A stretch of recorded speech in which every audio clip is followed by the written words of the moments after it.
దాని గురించి సంక్షిప్తంగా మన శ్రీనివాస్ సార్ గారు చెప్తారు. చెప్పిన తర్వాత డిస్ట్రిబ్యూట్ చేస్తాం.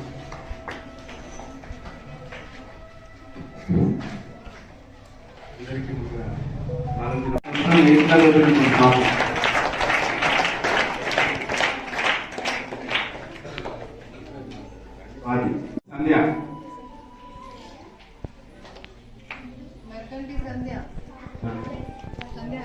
ఇచ్చినటువంటి రూపాయి అయినా దాన్ని ఉపయోగించుకోవాలి, దాన్ని ఎడ్యుకేషన్ పరంగా ఉపయోగించుకోవాలని వాళ్ళు కూడా కోరడం జరిగింది. దాన్ని ఉపయోగించుకోవాలి.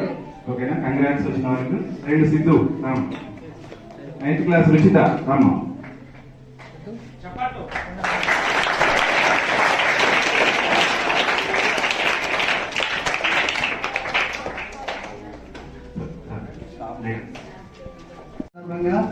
చాచా నెహ్రూ గారికి